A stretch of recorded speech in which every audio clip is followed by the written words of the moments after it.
श्री हनुमान बेनीवाल जी।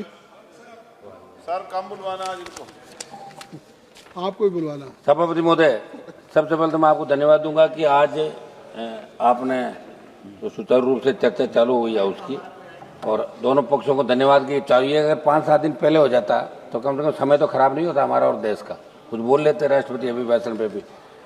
सभापति महोदय, जो आम बजट आया केंद्र सरकार का, इसके अंदर गरीब, किसान, मजदूर, युवा और मध्यम वर्ग बजट जब आता तो उम्मीद रखता देश का प्रत्येक वर्ग कि अब बजट आएगा, कुछ विशेष रूप से हमें सौगात मिलेगी। लेकिन दुर्भाग्य से कोई वर्ग इस बजट से ज़्यादा खुश नहीं है। सबका साथ सबका विकास का नारा देती है सरकार, कुछ गिने चुने कॉर्पोरेट घरानों का बजट बनकर रह गया। पूर्व वक्ताओं ने भी लंबी चौड़ी बात यहाँ पे कही। सभापति महोदय, हमारे देश में आयकर, अधिभार, उपकार, जीएसटी से विभिन्न प्रकार के करों के कारण मध्यम वर्ग, वेतनभोगी, कर्मचारी, पेशेवर वर्ग आर्थिक रूप से शोषित महसूस कर रहे हैं।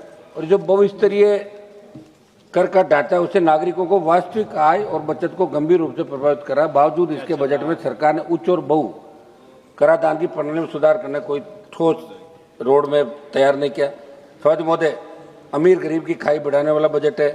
आपने स्वास्थ्य बीमा और व्यक्तिगत जीवन बीमा पर जीएसटी शून्य कर दी, मगर राजस्थान सहित कई राज्यों में बीमा कंपनियों ने ऐसे बीमा बेस प्रीमियम बढ़ाकर सरकार को चुनौती दी, मगर सरकार इस बात को स्वीकार करने से इनकार करी है। इसलिए राहत के नाम पर दिखावा करने में सरकार को ज्यादा भरोसा है। सच मतलब जिस राजस्थान प्रांत से आता हूँ, लगातार एनडीए को 25-25 सीट, अब की बार भी 14-15 सीट आपको दी।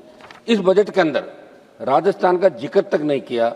हमने बहुत बड़ी मांगे राजस्थान के अंदर करी थी, और जहाँ जहाँ चुनाव होते हैं उस स्टेट को आप मदद करते हो उस साल, ये सही है जो भी आप करते हो, लेकिन राजस्थान जैसे प्रांत का नाम आपको लेना चाहिए। भारतीय जनता पार्टी राजस्थान से मजबूत हुई थी।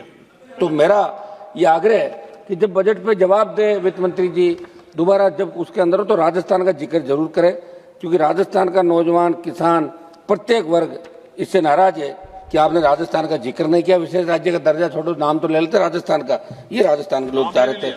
सभापति महोदय, महंगाई और मध्यम वर्ग की अनदेखी, इसके अंदर जिस तरह सोना, चांदी, पेट्रोल, डीजल, रसोई गैस और खाद्य पदार्थ और दवाइयों के दाम लगातार बढ़ रहे हैं, उम्मीद थी कि महंगाई को आप कंट्रोल करने के लिए कोई प्रणाली लाएंगे। महंगाई से राहत देना कोई ठोस प्रावधान आपने नहीं किया। सभापति महोदय, किसान और ग्रामीण भारत के साथ अन्याय, किसान देश की रीढ़ है। आपने जब किसान आंदोलन हुआ तब एक कमिटमेंट किया था कि एमएसपी और आय दुगनी, ये बात आपने करी थी। मेरा एक सवाल भी आज लगा हुआ था, गोलमोल जवाब दिया। दुर्भाग्य इस बात का है कि जिन किसानों जवानों ने आपकी सरकार बनाई, अगर हर बजट के अंदर उनको निराशा हाथ लगेगी तो किस तरह